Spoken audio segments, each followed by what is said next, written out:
Les amis, aujourd'hui avec ce sandwich, on va faire une immersion dans la ferme. Boum boum tchac tchac. 5e épisode à la recherche du meilleur sandwich de Strasbourg. Welcome on board.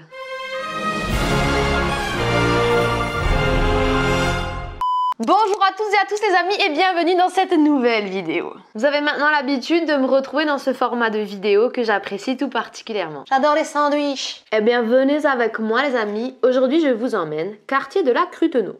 Nous sommes rue de la Brigade Alsace-Lorraine. Brigade Alsace-Lorraine, en fait c'est la brigade que j'aurais pu créer. La Brigade Alsace-Lorraine à la recherche du meilleur sandwich de Strasbourg.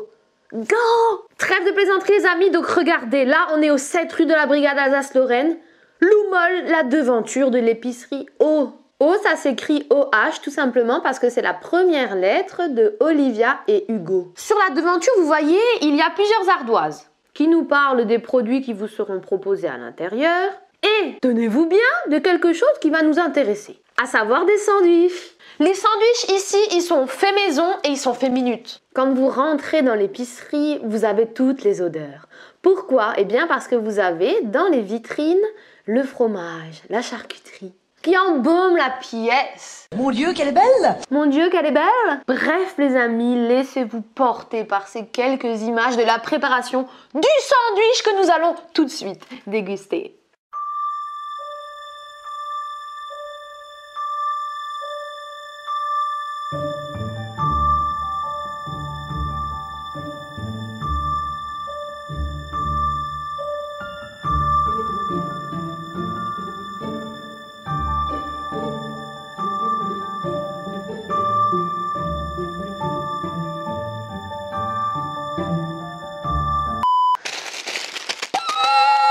Ça me met dans un état euphorique. Je sais pas pourquoi je crie, hein. Je suis seule, il n'y a pas de bruit de fond. Tadam!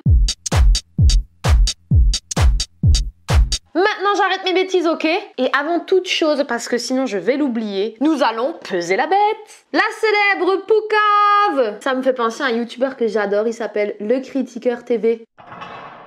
Frère! Nabil, si tu me vois, bonjour! Suivez-le, il est complètement marteau ce type. C'est ça qui est génial. Allez, viens par là que je vous montre.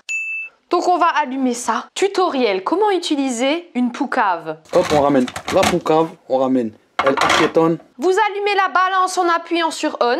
Là, c'est 0 g. On met le sandwich. Je vous dis tout de suite, à mon avis, il est léger. Alors, léger, ça veut dire quoi? Moi, je dirais en dessous de 300 g. Allez, tidididim.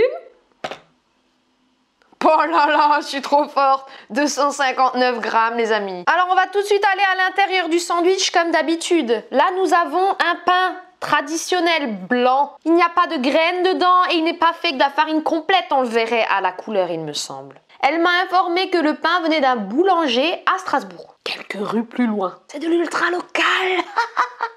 On a du camembert de Normandie.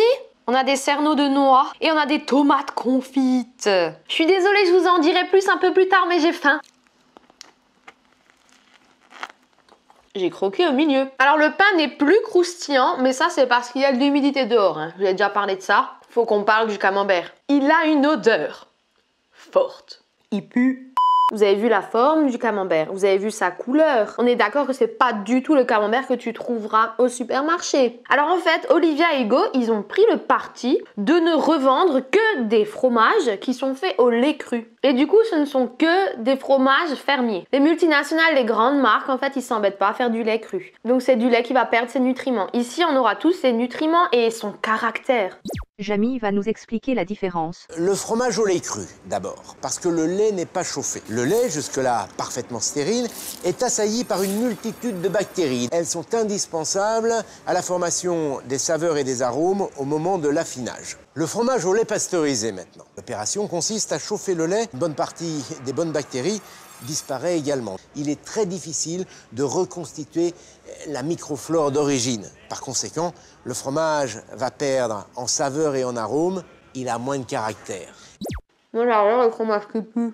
Ah aussi, ce qui m'a beaucoup plu, c'est leur engagement au niveau des produits. Tout ce qu'ils vont revendre chez eux, dans leur épicerie, ça va être des produits d'artisans. Donc, cherche pas le Nutella, il n'est pas là. D'ailleurs, j'ai retrouvé des tablettes de chocolat cru que j'avais dégusté et chiné au marché de Noël de Strasbourg l'année dernière. Donc en fait, vous voyez, ça veut dire que là, la tomate confite, les cerneaux de noix, etc. Tous ces produits, ils viennent d'artisans quelque part en France. C'est pas forcément local, mais en tout cas, c'est français. Ils vont être faits dans la tradition et on n'est pas dans une course à la rentabilité, mais plutôt à la recherche de la valorisation des produits du terroir, du savoir-faire français. Bon sang! Et là maintenant tout de suite, ça me fait penser à quelque chose. J'envoie une dédicace à mon père qui, tous les matins, mange son petit sandwich de camembert. Habitude à laquelle il déroge très peu. Et d'ailleurs, est-ce que vous aussi vous avez une habitude? Quel est votre kiff alimentaire? C'est un nouveau concept. Écris-moi-le dans les commentaires. Et tu tapes. Donc les amis, le sandwich que moi j'ai pris, il s'appelle le sandwich végétarien. Et il coûte 4,90 €. Elle m'a également parlé de son best-seller qui est en fait du jambon serrano avec du comté. Ce jambon d'ailleurs est sans conservateur, il n'y a pas de nitrite. Sur ce les amis, je crois que je vous ai tout dit. On va conclure cette vidéo là-dessus. Je vous attends dans l'espace des commentaires pour me dire ce que vous avez pensé de ce sandwich et de cette épicerie. Oh, Olivia et Hugo. Moi j'étais encore une fois ravie de manger un sandwich. Je vous fais un gros bisou. À très bientôt pour une nouvelle vidéo. Bye bye, je lance le jingle.